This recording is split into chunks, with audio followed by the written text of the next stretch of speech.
Nous laissons derrière nous tout ce que nous avons de plus cher. Enfants, épouses, amis, pères et mères. Fièrement, nous répondons à l'appel du devoir. Pour que les déplacés et les réfugiés rentrent à la maison. Pour que nos enfants reprennent le chemin de l'école. Pour que jaillisse la lumière de la réconciliation entre les peuples, pour le Mali, pour la patrie. Cette voie, nous l'avons choisie, au prix de nos vies. Nous défendrons nos couleurs. Et si nous laissons derrière nous veuves et orphelins, nous vous prions, prenez soin d'eux.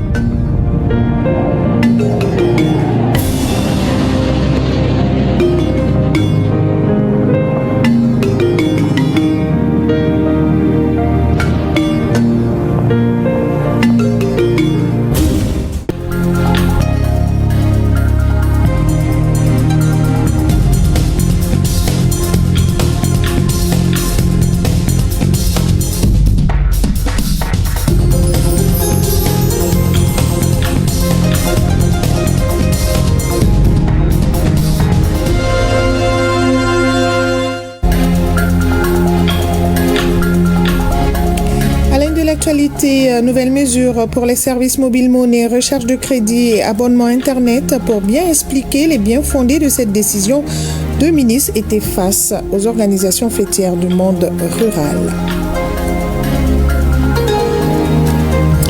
Ce soir, nous allons à la rencontre de trois femmes qui évoluent dans l'entrepreneuriat. Ces trois dames arrivent à tirer leur épingle du jeu avec courage et persévérance. Éliminatoire de la Coupe du Monde 2026, 5e et 6e journée, la liste des Aigles du Mali a été publiée par le sélectionneur national des Aigles. La liste est composée de 25 joueurs. Plus de détails dans la page sport. Et Grand Prix cycliste de l'ORTM, c'est le 6 avril prochain et les pays de l'espace AES sont invités à cette première édition. Une conférence de presse a été organisée ce matin pour donner plus de détails.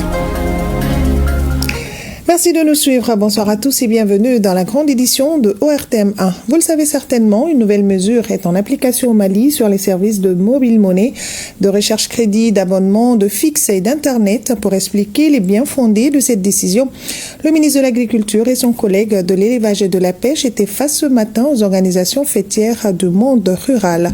Tchemoro Konati. Le peuple malien, désormais comme seul garant de sa souveraineté. Une décision empreinte de détermination dont le substratum s'appelle la synergie. La trajectoire tracée par les autorités de la transition nécessite une contribution collective aux actions de développement. Comme stratégie, des prélèvements sont désormais effectués sur les opérations de recherche téléphonique et de transactions. Une stratégie de mobilisation des fonds constituant le centre d'intérêt d'une campagne de sensibilisation. Pour la présente séance, la voix du gouvernement est portée par Daniel Siméon Kéléman et Youbaba, respectivement ministre de l'Agriculture et de l'Élevage. 10% pour les rechargements de crédit du téléphone et le montant des factures, des abonnements et des consommations téléphoniques et Internet. Et 1% pour les opérations de retrait sur mobile monnaie.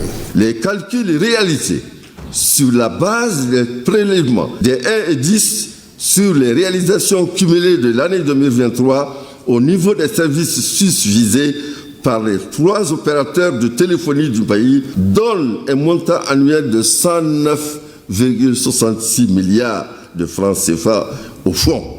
Ce fonds sera utilisé pour faire face aux défis énergétiques, d'infrastructures de base, des inégalités sociales et des infrastructures du système productif. Cette décision traduit la volonté des autorités de sortir le peuple de l'impasse que le pays traverse depuis plus d'une décennie.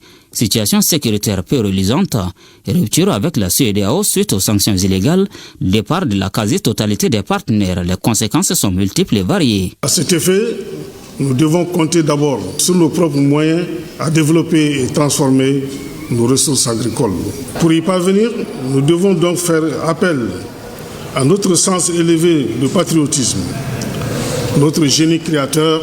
Si la durée de fourniture de l'électricité à Bamako, par exemple, ne dépassait pas 7 à 9 heures de temps par jour, quelques semaines après la mise en place de ce fonds, le courant est fourni pendant près de 19 heures par jour. Les organisations faîtières du monde rural réitèrent sans réserve leur adhésion à la démarche. Lorsqu'on parle de souveraineté, d'indépendance, de développement endogène, on parle surtout de sacrifice. Il n'existe pas de grande nation au monde qui n'est pas passée par ce canal. La seule nation bombardée avec des armes atomiques qui, à un moment de son histoire, a changé, c'est-à-dire son modèle même de fonctionnement pour se concentrer exclusivement sur son pays. Moi, j'ai assisté à ça, c'était en Malaisie, où des femmes ont enlevé leurs bijoux pour aller le fondre, pour garantir la Malaisie, l'économie malaisienne, parce qu'ils ont dit que tout ce qu'ils ont en commun, tout ce qu'ils ont de réel, c'est d'abord la Malaisie, au-delà de toutes les richesses individuelles. Cependant, ces organisations du monde rural expriment des préoccupations relatives à l'utilisation judicieuse du fonds et à la création des conditions pouvant contribuer à améliorer leur climat des affaires. Pour ce qui concerne notamment la gestion du fonds, elle ne souffre d'aucune ambiguïté, rassurent ces porte-paroles du gouvernement, soulignant la mise en place d'un comité restreint de pilotage de 11 membres devant assurer la transparence. Même exercice à Taoudéni, une rencontre qui a regroupé les représentants des forces vives et autorités régionales a été initiée dans ce sens. Les participants se sont engagés pour la souveraineté nationale à travers la dissémination des objectifs et la gestion de ces taxes dans les localités respectives. Reportage Fousseni Samake et Yacouba Koni. La souveraineté nationale malienne nécessite beaucoup de résilience de la part des populations. C'est pour expliquer aux forces vives de la région de Taoudéni les objectifs des nouvelles taxations sur les opérations téléphoniques que cette rencontre est organisée. Permis aux populations de comprendre pourquoi, l'objectif de ce taxe, puisque c'était très important. Même s'il n'y avait pas de refus, il y avait quand même une ombre ou bien une incompréhension. Donc aujourd'hui, les autorités de la transition ont besoin de cet accompagnement pour qu'on ait vraiment un État souverain. Quand nous voyons l'œuvre sociale même du président de la République qui donne les 2 tiers de ses droits pour les sociales. Et qu'est-ce qui nous empêche, nous, pour venir en aide aussi sur ce problème social? Les échanges avec les chefs de fraction, les responsables des services et autres forces vives ont permis une meilleure compréhension et surtout d'éviter les spéculations faites par les personnes mal intentionnées. Cette taxe se fait pour qu'on puisse changer la vie des populations. Et je dis aussi, il faut que les gens doivent les comprendre pour que chaque responsable au niveau de cette région, qu'il peut aller au niveau de sa famille, au niveau de son cercle, pour qu'il va donner l'explication aux populations. Les représentants des différentes organisations de la société civile se sont engagés à donner la bonne information, chacun à son niveau, pour soutenir les autorités de la transition. Ouverture le 7 avril prochain de la 2e phase de recensement général agricole à la faveur du 2e comité de pilotage. Les administrateurs ont passé en revue les résultats de la première phase avant de dégager les perspectives. Et nous retrouvons Tiemoga Konaté. Des données fiables sur le monde agricole servant de baromètre pour une politique agricole plus performante. À la faveur de ce comité de pilotage des GEM du genre, les administrateurs se prononcent sur la première phase du recensement général agricole avant de dégager les perspectives. Une opération à dimension nationale élargie à l'enregistrement des exploitations et entreprises agricoles. 816 239 exploitations familiales ont été dénombrées, sur lesquels 676 484 sont entièrement recensés. Les exploitations complètement recensées sont composées principalement de 466 852 agro-éleveurs, donc 13 066 dirigés par les femmes, 180 263 éleveurs purs, c'est-à-dire des pasteurs, donc 17 428 ont un chef d'exploitation femme. Autre volet stratégique de ce recensement, celui consacré au cheptel qui présente une note d'espoir eu égard aux résultats engrangés.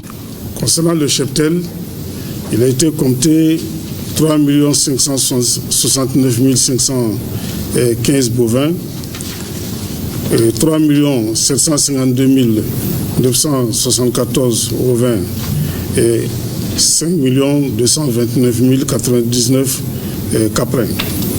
Des résultats encourageants qui ne doivent cependant occulter les difficultés ayant pour nom insuffisance de financement, insécurité et inondation dans certaines localités. Il s'agit donc pour les administrateurs de faire des propositions susceptibles d'entamer la deuxième phase de ce recensement. Le plan d'action soumis comporte des activités relatives, entre autres, à la collecte des informations complémentaires sur les productions végétales, mais aussi et surtout celles ayant trait au comptage des animaux, grâce auxquelles nous attendrions des estimations fondées sur les effectifs de toutes les grandes espèces animales se trouvant dans le viseur de notre politique de développement agricole. A souligné que la première phase du recensement général agricole ainsi passé au peigne fin s'est déroulée du 15 juillet au 15 novembre dernier. S'agissant de la deuxième phase, elle couvrira la période allant du 7 avril au 7 août prochain. 13e session ordinaire du Conseil d'administration de l'Institut national de formation judiciaire. Cette session passera en revue le procès verbal et le rapport annuel de performance 2024. Il sera aussi question du contrat annuel de performance et du budget 2025 de l'Institut. Un reportage de Mamadou Fani. Chargé de définir la stratégie de l'établissement et de déterminer son mode d'organisation, la 13e session du Conseil d'administration de l'Institut national de formation judiciaire Maître Demba Diallo est un moment propice pour les administrateurs d'évaluer les performances de l'Institut réalisées en 2024. Les défis de l'Institut restent toujours élevés avec une augmentation continue des besoins en formation en 2025. Les priorités, je crois que c'est autour de la formation des auditeurs de justice et des greffiers en chef stagiaires. Ça, c'est la priorité des priorités. Jamais l'Institut national de formation judiciaire n'a reçu en même temps un nombre aussi important d'auditeurs de justice et de greffiers en chef stagiaires. Nous avons 218 auditeurs de justice qui sont présentement en formation ici à l'Institut national de formation judiciaire. 200 auditeurs de justice de l'ordre judiciaire, 28 auditeurs de justice de l'ordre militaire. Nous avons 120 greffiers en chef stagiaires qui sont là présentement et 120 greffiers en chef stagiaires qui s'apprêtent à intégrer l'Institut dans les jours à venir. Le grand nombre ne va jamais entamer cette qualité. Vous ne pouvez pas être magistrat tant que nous n'avons pas la certitude, le jury n'a pas la certitude que vous avez acquis les capacités nécessaires pour être magistrat. Avec un budget 2025 en baisse par rapport à l'année précédente, l'Institut entend maintenir ses ambitions à la hausse conformément aux recommandations de la dernière session de son conseil d'administration. Les sessions du conseil d'administration, au-delà d'être des prescriptions légales ou des rencontres fortuites, demeurent des opportunités pour les administrateurs et les gestionnaires d'échanger dans un esprit de partage constructif, de donner des orientations, de mener des réflexions constructives et de prodiguer des conseils à partir d'analyses pertinentes autour des documents et projets normatifs ayant trait à la vie et au devenir de l'établissement public. Le projet de budget pour l'année 2025 de l'Institut national de formation judiciaire Maître Demba Diallo est équilibré en recettes et en dépenses à la somme de 1 342 499 000 francs CFA contre 2 375 484 065 francs CFA en 2024, soit un taux de diminution globale de moins 76%.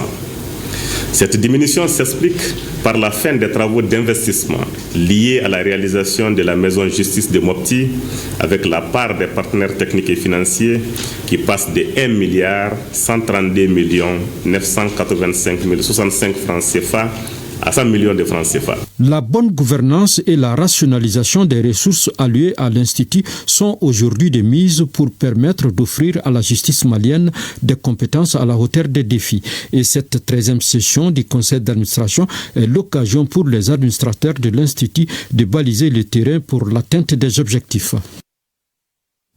15e assemblée consulaire du Conseil malien des chargeurs. La corporation a connu une année difficile mais ambitionne de changer la donne en agissant sur les investissements pour booster le trafic marchandises.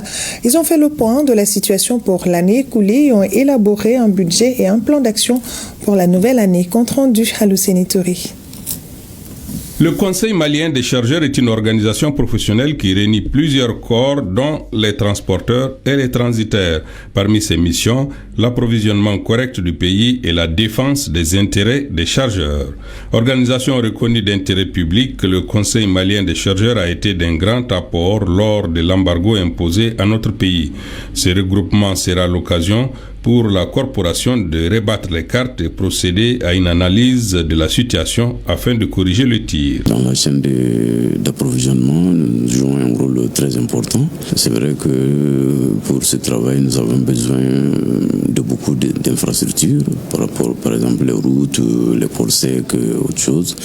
En tout cas, notre objectif, c'est de faire en sorte que vraiment nous puissions ravitailler suffisamment le pays et à moindre coût. Le ministre de tutelle a rendu hommage aux chargeurs pour leur résilience et surtout pour leur amour du pays. Cependant, elle les a exhortés à toujours rendre compte à leur base des devoirs de redevabilité exigent. Aussi, elle leur a demandé de mobiliser les ressources et d'optimiser la gestion de ces ressources. Je souligne à votre attention l'obligation de redevabilité envers vos mandats et l'obligation de légalité de vos actes. J'ajouterai volontiers l'exigence d'une gestion optimale des ressources au regard du contexte national. Je vous exhorte à cet égard à l'utilisation rationnelle, sinon patrimonieuse, des ressources et moyens de l'établissement public. Je vous recommande vivement d'orienter les programmes d'activité 2025 vers les investissements structurants qui sont bénéfiques pour les chargeurs et importants pour le développement des corridors, les secteurs des transports et l'économie nationale. Le ministre a également informé les chargeurs d'une décision importante, celle de l'interdiction de circulation des véhicules gros porteurs hors normes et hors gabarit à partir du 1er avril prochain.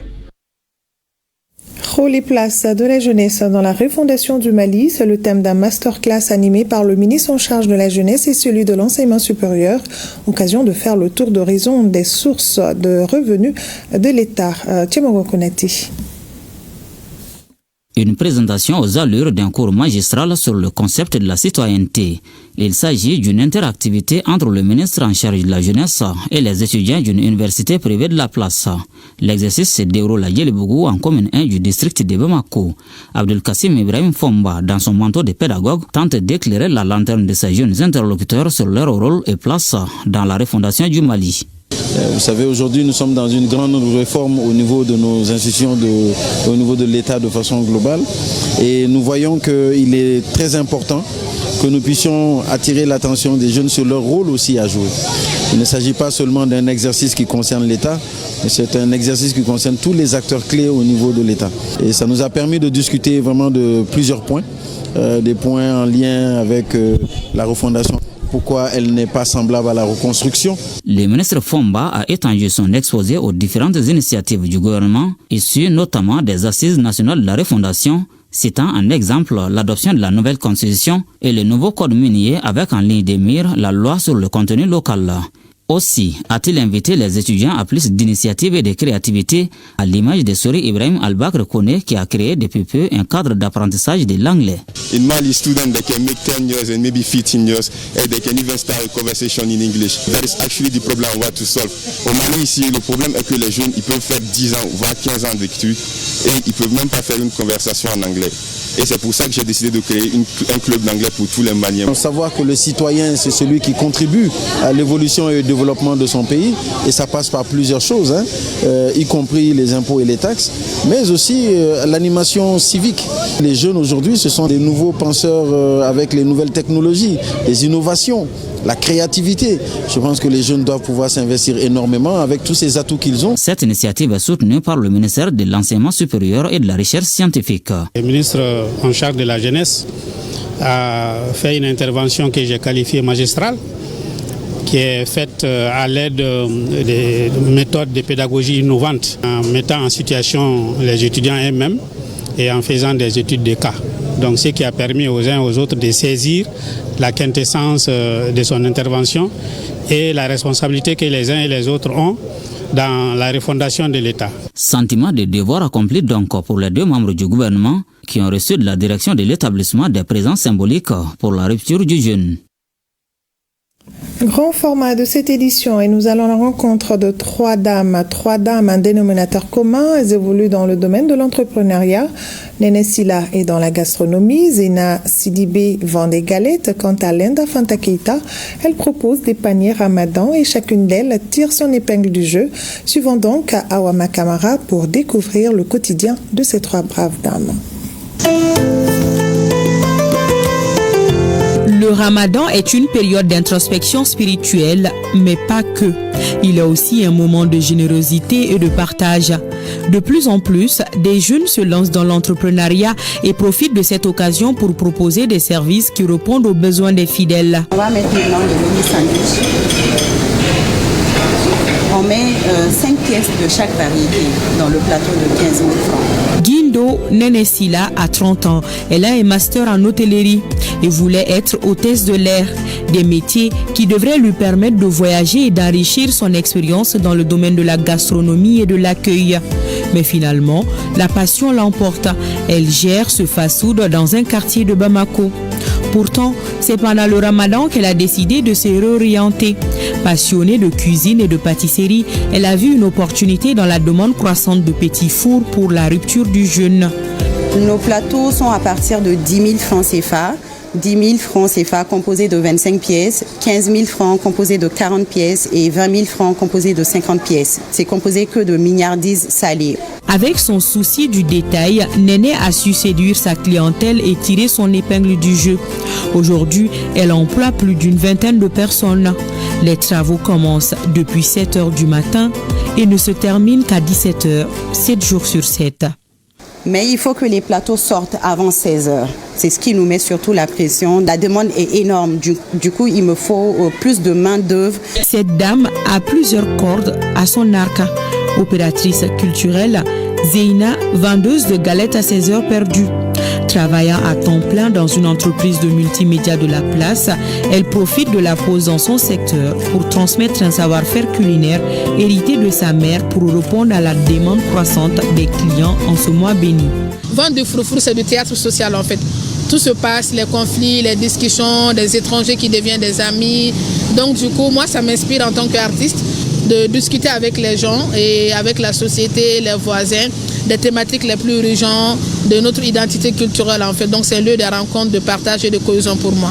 Linda Fanta, elle, a choisi de combiner tradition et praticité et propose des paniers Ramadan personnalisés. Chaque panier est rempli de délices soigneusement sélectionnés en fonction des prix. Il permet aux fidèles de rompre le jeûne de manière conviviale et délicieuse. Chez nous, le prix le plus élevé est 250 000. C'est le panier Ultra VIP, composé de produits d'épicerie fine d'exception. Ensuite, on a le panier VIP à 200 000 et on a le panier standard à 50 000 qui est composé de produits, pour la plupart, produits maliens. Bien que ces femmes réussissent à générer des revenus importants pendant le mois de Ramadan, elles doivent néanmoins jongler avec de nombreux obstacles au quotidien. Que ce soit à travers des galettes, des paniers ou des plateaux de petits fours, ces entrepreneurs démontrent que le Ramadan est bien plus qu'un mois spirituel. C'est aussi une période où l'entrepreneuriat et le partage se rencontrent. Toute chose qui fait la richesse de cette période bénie où chacun y trouve son compte. Et oui, seul le travail paye. Œuvre sociale du président de la transition des familles vulnérables de Nara viennent de bénéficier de kits alimentaires pour bien passer le reste du mois de Ramadan. Le reportage de Idrissa Keita. Des kits alimentaires composés de riz, maïs, de sucre et d'huile pour les personnes vulnérables et veuves de la région de Nara. Ce don du président de la transition, général d'armée Assimi Goïta, dans le cadre de Songolo Solidarité 2025, vise à amoindrir les dépenses de ses bénéficiaires pendant ces mois bénis de Ramadan. Le mois de Carême est un mois de partage au cours duquel les actions de solidarité se multiplient dans le pays à travers les dons de produits alimentaires en faveur des couches vulnérables, la distribution des repas. Au total, 100 chefs de ménage, dont 80 femmes de la région de Nara, bénéficient de cette action de bienfaisance combien importante en ces temps difficiles. Le don que j'ai reçu m'a profondément ému. En tant que veuve et chef de ménage, recevoir de l'assistance, c'est comme recevoir des soins et de la nourriture. Qu'Allah vous récompense. Le jeûne par essence, dans la religion musulmane ou chrétienne, est un moment d'abstinence, d'entraide et de solidarité pour les différents fidèles. En vue de les soutenir durant ces périodes sacrées, les plus hautes autorités du pays ont décidé d'organiser cette deuxième édition. Le maire de la commune rurale de Nara a à son tour remercié les autorités de la transition pour cet élan de solidarité avant d'inviter d'autres structures et personnes à emboîter les pas.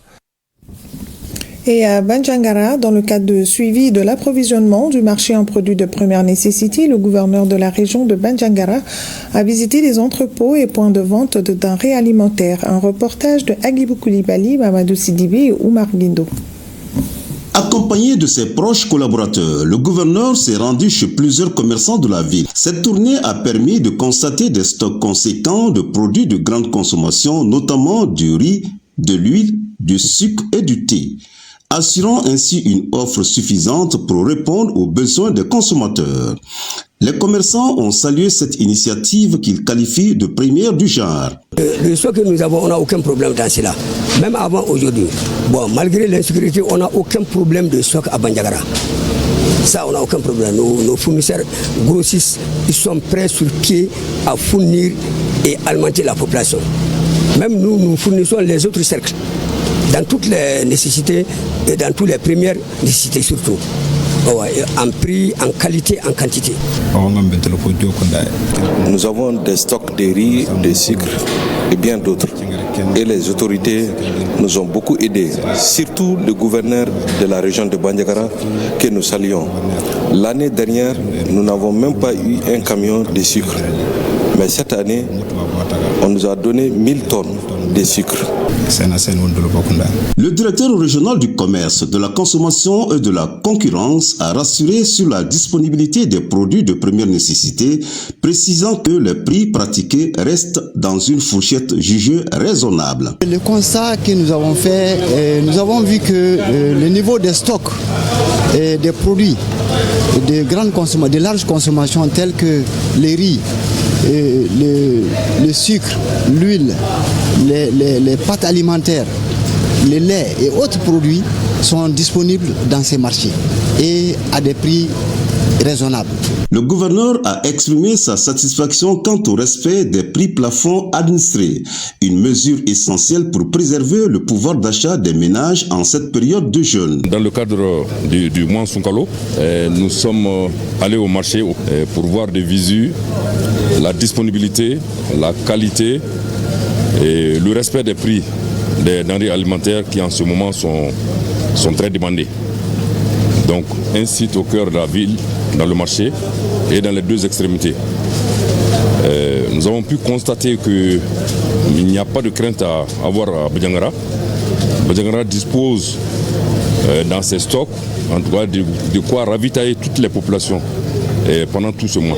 Le chef de l'exécutif régional a enfin encouragé les acteurs économiques à poursuivre leurs efforts pour garantir un approvisionnement constant du marché tout en veillant au respect des réglementations en vigueur, contribuant ainsi au bien-être des populations de la région.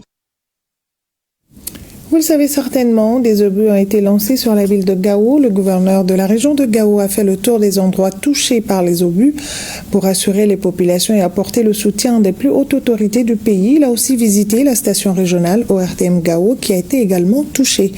Reportage Aliou Idrissa Mega. Un des récents obus lancés sur la ville de Gao est tombé à quelques mètres de l'ORTM, non loin également de la direction régionale des douanes. Pour constater les faits, le gouverneur de la région de Gao a effectué une descente sur le terrain. Dans la nuit du mercredi, Gao a été victime de tirs d'obus. Et malheureusement, il y a un obus qui est tombé aux alentours de l'ORTM. Donc avec les autorités régionales, nous sommes venus voir des visites pour encourager les personnels pour compatir avec eux et pour leur exprimer aussi le soutien des plus hautes autorités du pays et de la région, les encourager à tenir et à être toujours présents. Au cours de ce déplacement, le gouverneur a visité la station ORTM de Gao qui est dans un état de délabrement avancé. De la cabine technique, en passant par le studio, la salle des émetteurs et les différentes sections de l'administration, le chef de la station régionale de Gao a tout montré aux visiteurs du jour.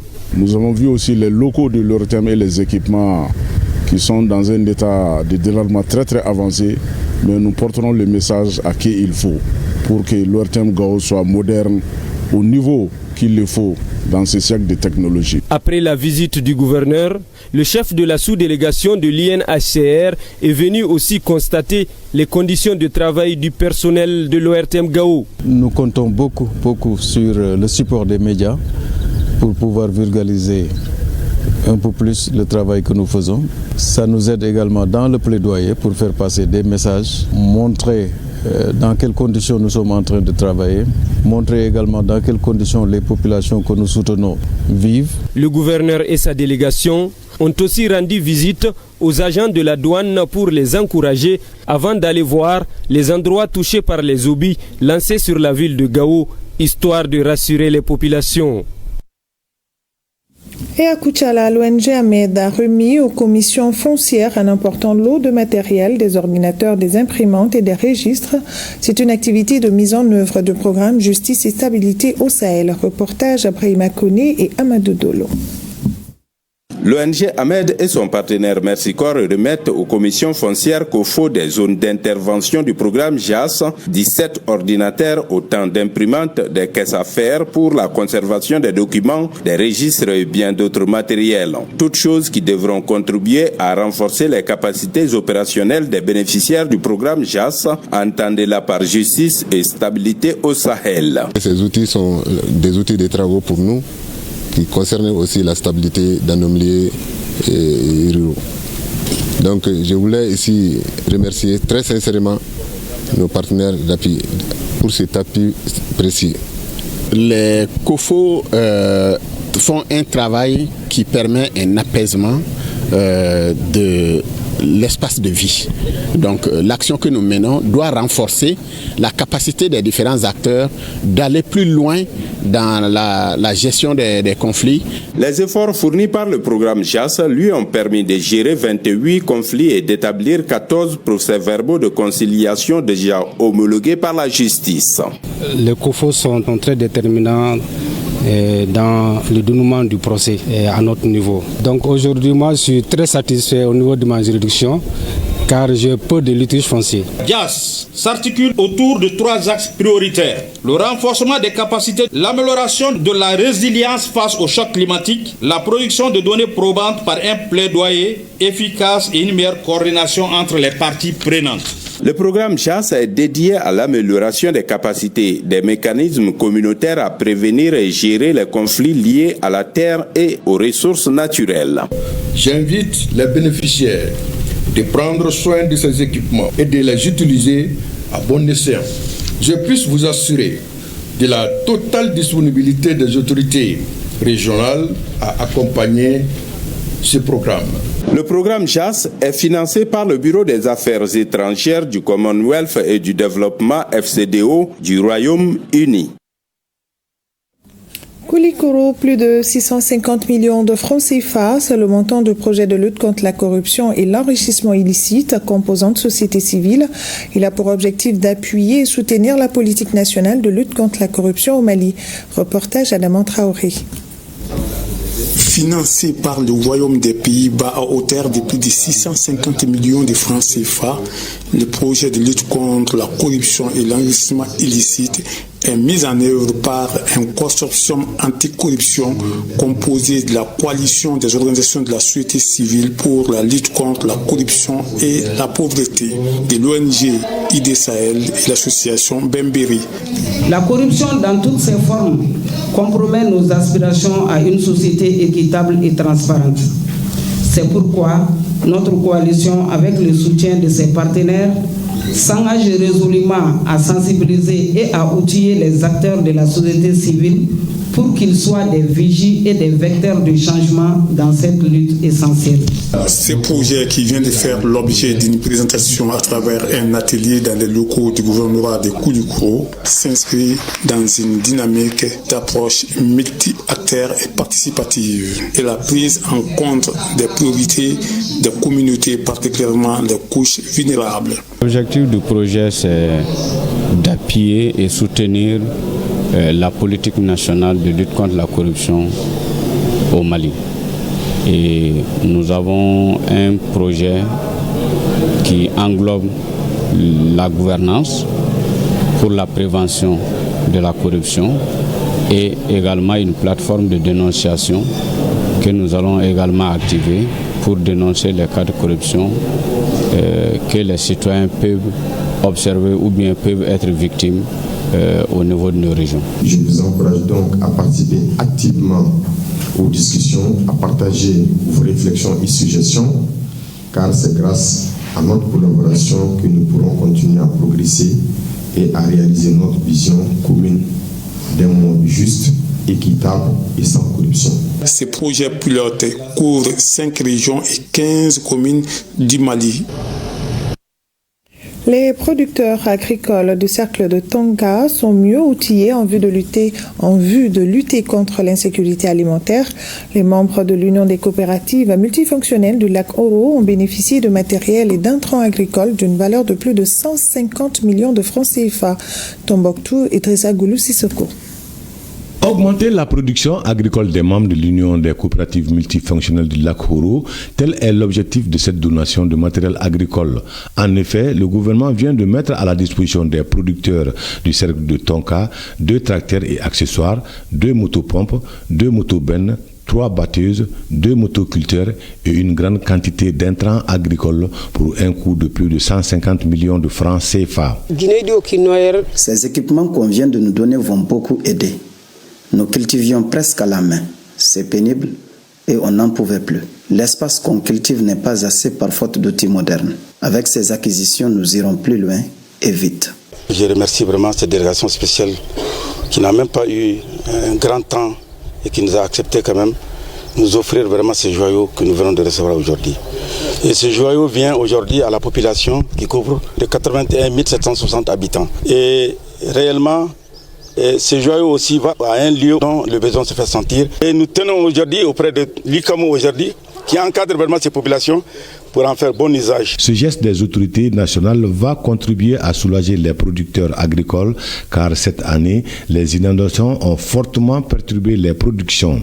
Une des préoccupations des plus hautes autorités, c'est de faire tout ce que nous devrons faire à notre mieux possible pour améliorer les conditions de vie des gens, la satisfaction des besoins fondamentaux des populations. Nous espérons que ça va beaucoup impacter l'agriculture. Avec ce coup de pouce, le secteur agricole du cercle de Tonka sera carrément boosté, car avec le lac Oro, cette zone reste un bastion de production de plusieurs spéculations agricoles.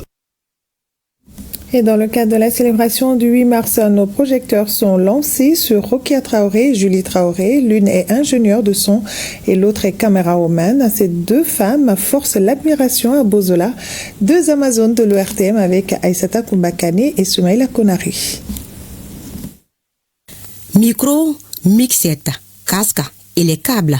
Autant de matériel de travail pour avoir un son audible et agréable à l'écoute. Et c'est le quotidien de Ouedraogo Rokia Traoré, ingénieur de son à l'ORTM depuis 30 ans. À force de résilience, cette femme de terrain, Rokia a réussi à s'imposer dans ce domaine encore très masculin. Un choix ou une destinée forgée au service de la nation? C'est un choix, la passion de l'audiovisuel. Je suis la seule dans ma famille à aller vers ce domaine.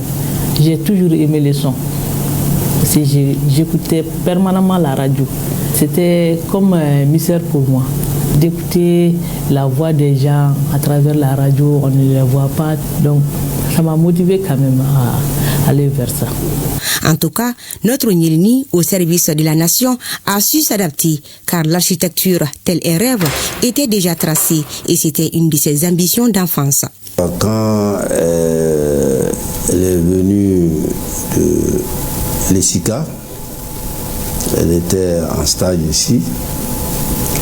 Cela trouvait que nous, on était en train d'installer la chaîne 2. Elle était parmi les gens qui ont installé la chaîne 2. Ça fait très longtemps qu'elle est dans ça et elle a aimé et elle a percé là-dedans.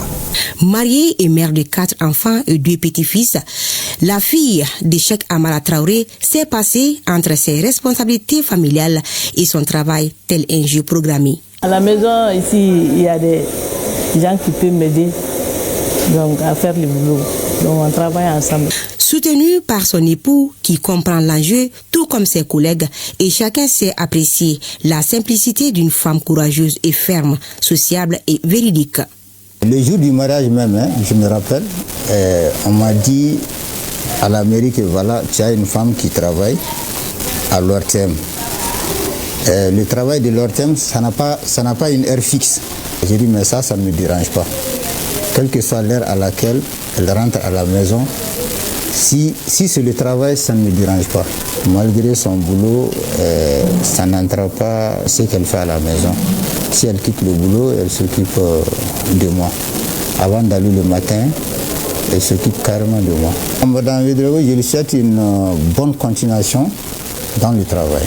Dans notre milieu de prise de son, elle est l'une des rares à s'y être essayée et à rester et à faire ses preuves. Le son est un peu complexe.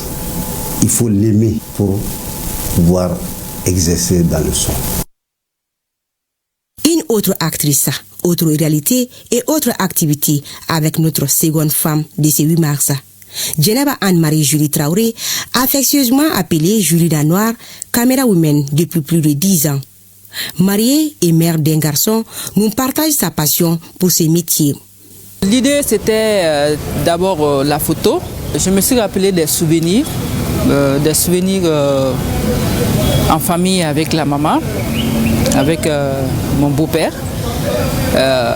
Quand je la voyais me prendre en image, la chose qui m'est venue dans la tête seulement, c'était de mettre la différence entre moi et les autres. Et cette différence, ça a été la caméra. Mon tout début à l'image, j'ai commencé ça chez Djongoloni, Djonkom. Et de là-bas, je suis allé chez Youssouf Kouakou Ouattara, l'un des réalisateurs des clips et puis des documentaires. C'est une caméra woman battante. Elle est toujours disponible pour travailler. C'est un rassembleur, avec Franon en un mot. Donc, chaque jour que Dieu fait, c'est elle qui prépare pour les agents. Donc, c'est déjà un bon signe. Avec nos 2 icônes de générations différentes, des femmes qui font leur pas dans l'ingénierie et les sons ou encore la caméra montrent toute la capacité des femmes à s'illustrer plus. Ces activités sont aujourd'hui de plus en plus pratiquées par l'autre moitié du ciel, pour ne pas dire les femmes. On n'est pas trop habitué à embrasser le métier genre. Bon, comme on trouve que la caméra, c'est le métier des hommes. Le tout début, on disait que je ne suis pas malienne. Et puis, ma façon de m'habiller faisait que vraiment, j'attendais toutes sortes de choses sur moi, jusqu'à ce qu'il y avait de ces moments où vraiment, je voulais abandonner. Au début, je peux dire ça a été facile comme pas facile. Parce que étant dans le milieu des hommes, il y a des gens qui comprennent, d'autres ne comprennent pas. Les gens qui comprenaient, ils m'ont toujours aidé. Jusqu'à présent, ils continuent à m'aider. Mais par contre, d'autres, vraiment, c'était difficile avec eux. Comme dans toute autre activité, les contraintes ne manquent pas. Moi, je traversais le pont là, à pied, pour aller à la maison. Et puis venir au travail. Souvent, on me donne des jetons pour prendre les taxis ou bien les Sotraman. Le jour que je n'ai pas eu de Sotraman, je traverse le pont à pied pour aller à la maison. Moi, étant enceinte, j'ai travaillé. Et je crois que c'est ça même qui m'a beaucoup aidé à surmonter ma grossesse, parce que le temps est passé tellement rapidement que moi-même, je ne me suis pas rendu compte, parce que je ne suis pas restée à la maison. Donc je venais au travail, je partais à l'école et je partais au sport. Elle vient d'avoir un bébé et elle devrait prendre 3 mois de congé. mais elle-même, elle était pressée pour venir prendre la caméra. Donc ça, c'est un exemple que c'est une femme qui est dévouée et qu'elle veut être comme les hommes. Donc, dans notre milieu, on le dit souvent, Mousso Tsega Baraynia, quoi. Avec fond, mais elle est exceptionnelle, quoi. Les difficultés qui n'entravent en rien la détermination de ces femmes. Elles sont peut-être peu en nombre, ces femmes qui évoluent dans des secteurs d'activité autrefois réservés aux hommes. Aux femmes aussi, il ne suffit pas seulement de rester dans les bureaux et autres, ou bien à la caméra. Il y a la mécanique, il y a plein de choses qu'aujourd'hui, tant que tu veux là, il faut tout en mettre la différence. Vous voyez, c'est comme si on me disait, si on me demande aujourd'hui qu'est-ce que je vais être, je dirais que je ferai chauffeur musulman, chauffeur de car. À curiosité, Ouedraogo, Ourkia Traoré et Traoré Julie Traoré montrent la voie et prouvent que tous les métiers peuvent se conjuguer au féminin. Et oui, que des exemples à Bozola. Et en image, notre compatriote et non moins directeur exécutif de Open Mali, Louis Cheikh Sissoko, est élu à la tête du Conseil économique, social et culturel de l'Union africaine. Il aura dorénavant la responsabilité de renforcer le dialogue entre la société civile africaine et les institutions de l'Union africaine. Il devra porter haut la voix des pays africains dans la prise de décisions stratégiques pour le développement du continent. En cette heureuse circonstance, les ONG des Nations Unies expriment leur total soutien à Louis Cheikh Sissoko et lui réaffirment leur engagement à travailler en étroite collaboration avec lui pour un développement harmonieux de l'Afrique. Toutes nos félicitations à Louis Cheikh Sissoko et le président du Conseil économique, social et culturel de l'Union africaine. Le ministère de la Justice et des Droits de l'Homme a opéré des réformes majeures dans le cadre du renforcement des capacités du personnel judiciaire, des recrutements du personnel judiciaire, des magistrats, des greffiers, des fonctionnaires de l'administration pénitentiaire et de l'éducation surveillée. Écoutons donc un extrait de l'intervention de Dr Boubacar Sidiki Diarra, secrétaire général du ministère de la Justice et des Droits de l'Homme. Si vous prenez sur les 3 ans, rien que pour les magistrats, nous sommes à 316 magistrats. Et le chiffre de 316 magistrats est un chiffre expressif. Expressif en ce sens que si vous prenez le nombre total de magistrats de nos jours, en décembre 2024, ça se chiffrait également à 499. Et rien que les recrutements de ces 3 dernières années, nous sommes à 316 magistrats. Et 316 magistrats, c'est plus de la moitié du nombre total de magistrats en 3 ans. Vous aurez des admis emblématiques, des gens qui en réalité, en termes d'état de fortune, en termes de relations sociales, personnelles, qui n'ont aucune connaissance capable de les aider. Avec plus de 300 magistrats recrutés dans ces conditions, on peut estimer que la postérité est très bien assurée. À suivre donc dans nos programmes juste après ce journal et magazine sur la transparence des concours de la magistrature et le nombre de magistrats recrutés en 3 ans.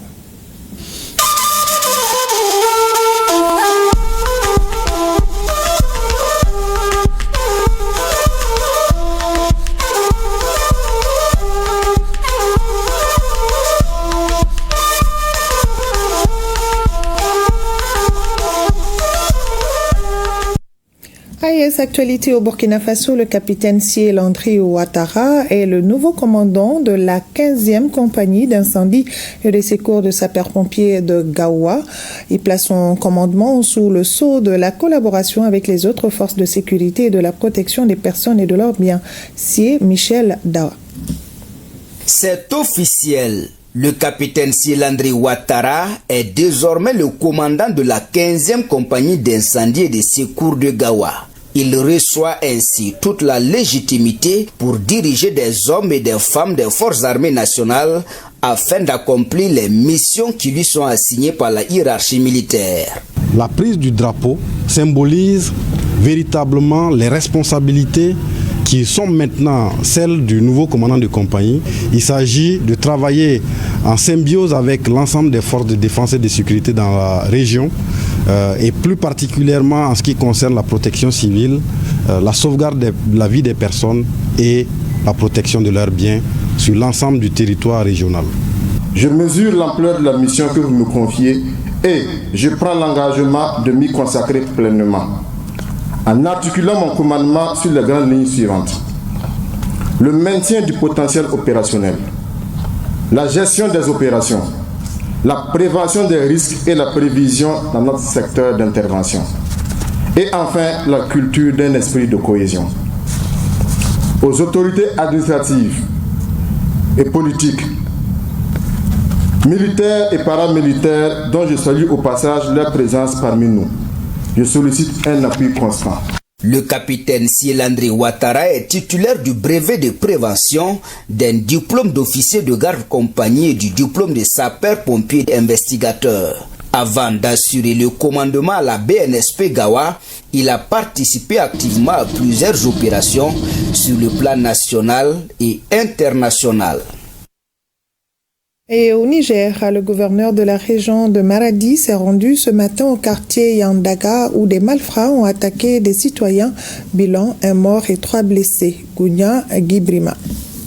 Il s'agit à travers ce déplacement pour le gouverneur de la région de Maradi, accompagné du secrétaire général du gouvernorat, de l'administrateur délégué de la ville de Maradi, du substitut du procureur de la République près le tribunal de grande instance de Maradi et les membres du conseil régional de sécurité d'aller constater de visu les dégâts occasionnés par des malfrats qui ont attaqué des exploitations agricoles situées à la périphérie de la ville de Maradi dans l'arrondissement communal 2. Des attaques qui ont fait malheureusement un mort et 3 blessés et d'importants dégâts matériels, notamment des plantations et habitations saccagées et brûlées. Le gouverneur de la région de Maradi s'est ensuite rendu au centre hospitalier régional, puis à l'hôpital de référence de Maradi, au chevet des blessés, où il a exprimé toute la solidarité des plus hautes autorités de notre pays.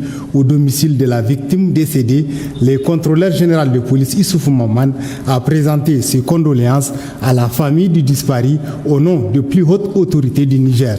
Il a promis que toute la lumière sera faite sur cette affaire et les responsables seront traduits devant la justice. D'ores et déjà, des dispositions ont été prises pour sécuriser cette partie de la ville de Maradi en proie au phénomène d'insécurité résiduelle, vol et délinquance.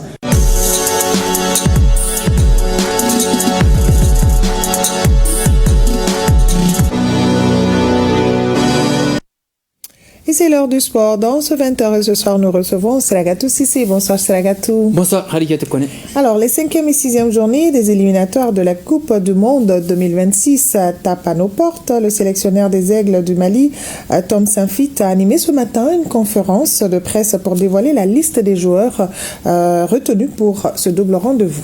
Oui, Comores-Mali le 20 mars et Centrafrique-Mali 4 jours plus tard sont notés en gras à l'agenda des Aigles dans la course à la qualification à la Coupe du Monde 2026. Pour ce rassemblement, le sélectionneur Tom Saint-Fit n'a pas trop chamboulé son groupe. Des cadres en passant par les revenants et les néophytes, Saint-Fit explique ses choix. Le décryptage de la liste des Aigles Mali avec Ari Dumatina et Abou Kone. Après avoir réussi à qualifier les Aigles du Mali pour la prochaine phase finale de la CAN, le sélectionneur Tom Saint-Fit va cette fois-ci se lancer à l'assaut des éliminatoires de la Coupe du Monde 2026. Le technicien belge qui s'apprête à prendre en marche le train des éliminatoires du Mondial vient de publier la liste des 25 Aigles pour les matchs éliminatoires du Mondial des 5e et 6e journées contre les Comores le 20 mars et face à la République centrafricaine le 24 mars. Dans cette liste bâtie autour de la continuité, la seule nouveauté est la toute première sélection de Moustapha Sangaré, attaquant d'1m95 qui évolue avec le club bulgare de Levski Sofia. Sinon, les 24 autres joueurs ont tous été déjà sélectionnés. Même si certains d'entre eux, notamment Mamadou Kamara de Laval et le jeune défenseur d'Estrella Amadoura, Issiar Dramé, ont été appelés une fois mais n'ont pas joué. À la tête des Aigles depuis quelques mois, Tom Saintfiet s'est appuyé en grande partie sur les joueurs qu'il a utilisés pendant la campagne éliminatoire de la CAN. Entre autres, le gardien de but Djigui Diarra, le défenseur Mamadou Fofana, Abdoulaye Diaby, Salim Diakité, les milieux Mohamed Kamara Tiamanché, Alou Dieng, Lassana Koulibaly, Mamadou Sangaré Gaucher, Yves Bissouman et les attaquants El Bilal Touré, des retours de blessures, Néné Dorgeles, Sekou Koïta, Ibrahima Koné et Kamouri Doumbia. Aussi, on note les retours dans le groupe Aigle de l'attaquant des Banias Youssouf Niagaté et le défenseur du club espagnol d'Alaves, Moussa Diarra. Il reste 6 matchs, 2 à domicile, 4 à l'extérieur. Au papier, c'est pas facile, mais on a agréé ensemble et qu'on va faire tout pour écrire l'histoire. On va faire tout pour gagner chaque match. Et après, on va voir que c'est suffisant pour être qualifié pour la Coupe du Monde.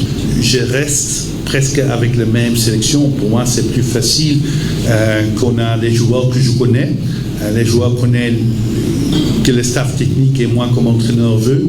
Et aussi, on a les disciplines et ce sont des joueurs qui veulent. Contre Comores et contre Centrafrique République, c'est pas la qualité qui va décider qui va gagner, c'est la mentalité. Les éliminatoires du mondial, ce sont 10 matchs et après 4 journées dans le groupe I, les Aigles sont 4e avec 5 points, derrière Madagascar 7 points et les Comores et le Ghana qui comptent 9 points chacun. C'est dire que les 2 prochaines rencontres à venir sont une opportunité pour les Aigles de s'y relancer, même si les adversaires ne viendront pas en victime expiatoire. Il n'y a pas de match facile, mais je veux être seulement content qu'on a 6 points après les 2 matchs, mais on doit respecter l'adversaire. On sait que c'est pas facile, ce sont des bonnes équipes avec leur qualité, avec Centrafrique République. Lors de la conférence de presse de publication de la liste, le sélectionneur a apporté des éclairages sur certaines questions relatives à l'absence notoire de plusieurs anciens cadres, dont Amadou Aïdara Doudou et également le cas Malik Yalkoui, convoité aussi par la Côte d'Ivoire. N'ayant pas de terrain homologué chez eux, les Comores et la République centrafricaine ont finalement choisi le Maroc pour jouer contre le Mali le 20 à Berkane et le 24 à Casablanca. Certainement une belle opportunité pour les Aigles qui joueront sur terrain neutre de qualité où il y aura très peu de supporters des adversaires dans le stade. Également, Sénégatou, le Mali est le pays hôte en 2025 du tournoi qualificatif de la CAN des moins de 17 ans au nom de la zone EFOI Ouest A et la nouvelle est tombée officiellement ce samedi. Oui, c'est un honneur pour le Mali. Ce sera du 18 octobre au 1er novembre 2025. Le Mali dispose de 8 stades, dont 5 à l'intérieur, tous opérationnels pour abriter ce tournoi EFOI zone Ouest A qualificatif à la CAN de la catégorie. Le Mali est décidément sollicité. L'EFOI zone Ouest A lui a aussi confié l'organisation d'une session de formation destinée aux instructeurs arbitres du 10 au 14 septembre 2025. Ces 2 événements majeurs dans notre pays contribueront à la promotion et au développement du football dans l'espace et au Mali. Et autre grand événement dans notre capitale, c'est le tour cycliste doté du prix ORTM organisé par l'Office et la Fédération malienne de cyclisme. Les 2 parties étaient face à la presse ce matin. Oui, ça va pédaler. C'est une première dans les annales. L'ORTM et la Fédération malienne de cyclisme conjuguent leurs efforts pour organiser le Grand Prix ORTM le 6 avril prochain. Cette course sur une distance de 120 km 200 verra la participation exceptionnelle des pays de la Confédération des États du Sahel. Daouda Koné et Toumani Diabaté ont assisté à la conférence commune ORTM Fédération malienne de cyclisme. Fidèle à l'un de ses slogans, à savoir à l'ORTM chacun compte, que l'Office de radio et télévision du Mali se lance dans la vulgarisation du cyclisme malien. Pour réussir cette mission de vulgarisation, l'ORTM est en partenariat avec la Fédération malienne de cyclisme pour l'organisation d'un Grand Prix cycliste dénommé Grand Prix cycliste de l'ORTM. Nous sommes venus voir le directeur pour demander cette compétition et nous sommes très heureux de vous annoncer qu'il a accueilli en tout cas la nouvelle avec beaucoup de joie, vu déjà que ça va dans le sens du développement confédéral. Auparavant, nos grands prix se limitaient juste aux cyclistes nationaux. Donc c'était fermé. Maintenant aujourd'hui, avec la nouvelle configuration de notre espace, donc nous nous sommes dit qu'on doit maintenant aller vers cette intégration en invitant maintenant dorénavant les coureurs de ces 2 autres pays. Le vélo est un est un passe-temps ici, mais c'est aussi un sport qui est apprécié par les Maliens. Mais au-delà, la proposition de la fédération va au-delà de nos frontières, c'est-à-dire elle concerne aujourd'hui les compétiteurs de l'AES, notamment du Niger, du Burkina Faso, qui vont se retrouver ici pour l'occasion. Donc vraiment, c'est un grand événement pour nous, pour la nation malienne, parce qu'aujourd'hui, je pense que autant le football permet de fédérer les âmes, mais je pense que le cyclisme aussi peut être un sport fédérateur. Cette rencontre avec les hommes de presse a été une opportunité d'expliquer le bien fondé de cette nouvelle compétition, les objectifs, le paraphe du contrat de partenariat. Pour ce premier Grand Prix cycliste de l'ORTM, les coureurs prendront le départ devant l'ORTM en passant par le boulevard de l'Indépendance pour rallier Kati et revenir à Bamako. Le parcours a été clairement défini. On va maintenant demander aux services de sécurité, comme on a l'habitude de faire, de voir comment on peut mieux jalonner ces parcours-là pour qu'il y ait moins d'incidents possibles. Ça, c'est très important parce qu'en cyclisme, la sécurité compte beaucoup. D'inviter le peuple malien à sortir massivement le 6 avril pour accompagner le coureur, pour faire en sorte que, comme je l'ai dit encore une fois, que ce soit un événement très festif. Le Grand Prix cycliste de l'ORTM sera couru le 6 avril prochain sur une distance de 120 km. Oui, vivement le 6 avril, hein, c'est la gâteau. Moi, j'y serai avec mon vélo. Moi aussi. À demain, plaise à Dieu. Et bonne soirée à vous. Et c'est la fin de cette édition. Merci à vous de l'avoir suivi. Nos grands-pères disaient que si tu veux connaître le passé, regarde ton présent. Et si tu veux connaître ton futur, regarde tes actions d'aujourd'hui. À méditer. Bonne fin de soirée à tous.